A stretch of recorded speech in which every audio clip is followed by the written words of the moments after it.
Dhoni review system মাহির দক্ষতাকে কুর্নিশ জানিয়ে DRS এর নতুন নামে সায় ভারতীয় আম্পায়ারেরও। ক্রিকেটে আম্পায়ারের সিদ্ধান্ত পছন্দ না হলে অধিনায়ক এবং সংশ্লিষ্ট ব্যাটার রিভিউ নিতে পারেন। প্রযুক্তির মাধ্যমে দেখে নেওয়া হয় আম্পায়ারের সিদ্ধান্ত যথাযথ কিনা। এই ব্যবস্থাকে বলা হয় ডিসিশন রিভিউ সিস্টেম বা ডিআরএস।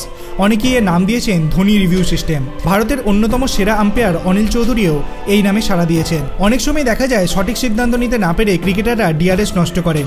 মহেন্দ্র সিংহ ধোনি এক্ষেত্রে ব্যতিক্রম। ভারতের প্রাক্তন অধিনায়ক সম্পূর্ণ নিশ্চিত না হলে ডিআরএস এর আবেদন করেন না।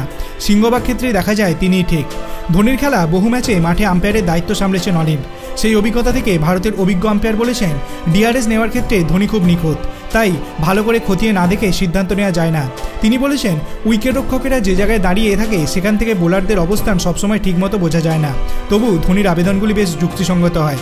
চাপের সময় ধোনির অনুমান খুব একটা ভুল হয় না। ডিআরএস নেওয়ার ক্ষেত্রে ও খুব নিখুঁত, বলা যায় প্রায় নিখুঁত, তাই ডিআরএসকে ধোনি রিভিউ সিস্টেমও বলা যায়। আইপিএলের বহু ম্যাচে ধোনিকে চেন্নাই সুপার কিংসের অধিনায়ক হিসেবে পেয়েছেন অনিল। তার বিশ্লেষণ একজন ব্যাটারের পক্ষে রিভিউ নেওয়ার তুলনায় সহজ, কিন্তু একজন অধিনায়ক যে আবার উইকেটরক্ষক তার পক্ষে বেশ কঠিন। তবু দুরন্ত ক্রিকেট মস্তিষ্ক কাজে লাগিয়ে দক্ষতার সঙ্গে ডিআরএস নেন ধোনি।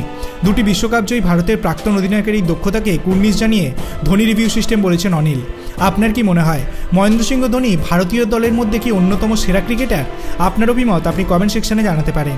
ভিডিওটি ভালো লাগলে লাইক করবেন, চ্যানেলটিকে সাবস্ক্রাইব করতে ভুলবেন না। ধন্যবাদ।